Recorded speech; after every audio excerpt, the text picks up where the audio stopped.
So here we are in California, and we're running the ODB, the Torque Lite software, and I've got it connected to my Honda Accord here, and we're going to see the instantaneous miles per gallon.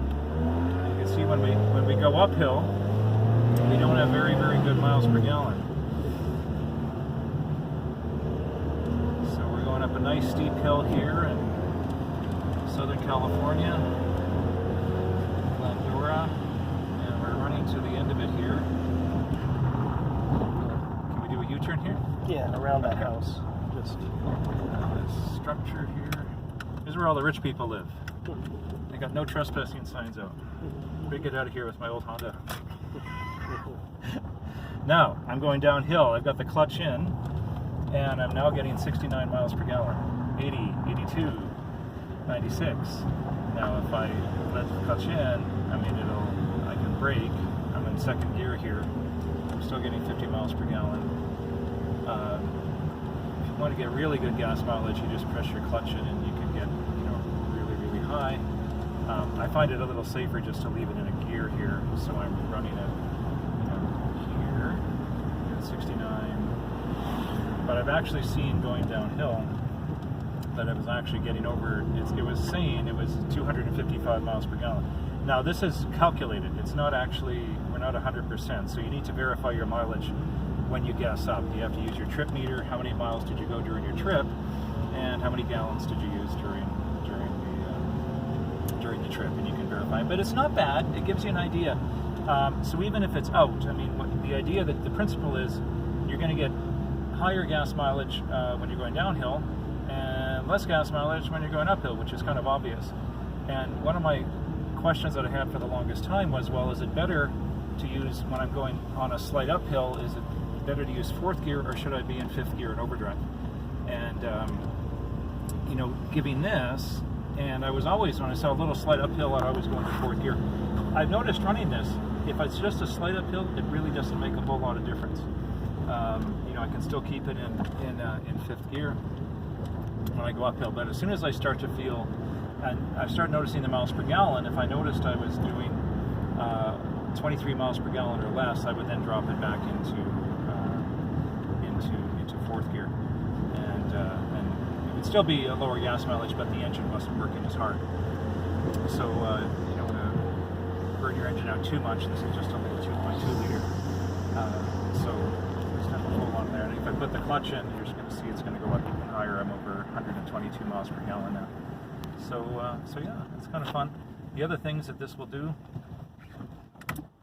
is, let's see if we'll go, anything to see here? No, this is just a dead end. Only 5 miles per gallon on the uphill. It's a nice fast acceleration.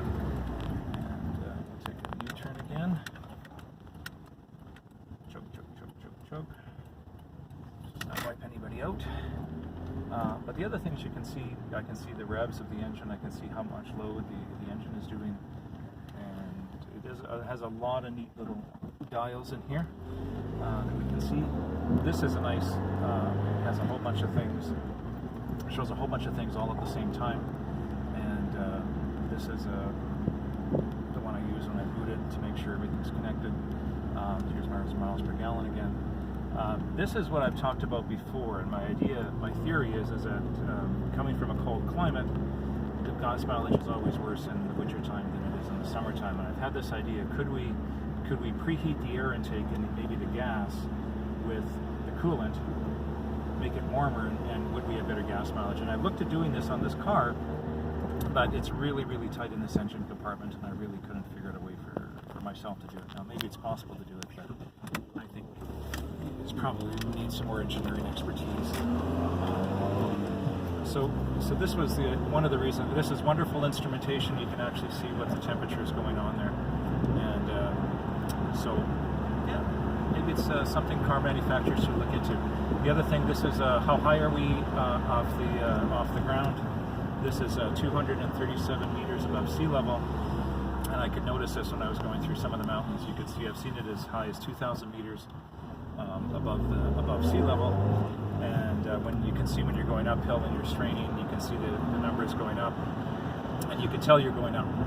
And this has actually been useful because sometimes when I've done this it's an illusion. You know, you look like you're going uphill when in fact you're going downhill, and vice versa. So, you know, this is actually neat to see. You know, are we really going uphill or downhill? And so sometimes it depends. The GPS bearing, we're approximately 270 degrees off of north-south, so we're basically going west right now, which is what 270 degrees is. And if it was 0, we'd be going directly north. Here's my throttle. I'm only working. Okay, stay out of the way, please. So we can see our timing in as well. So a lot of cool stuff in this software, and it runs with the ODB Lite Bluetooth down here. It connects with the Torque Lite software on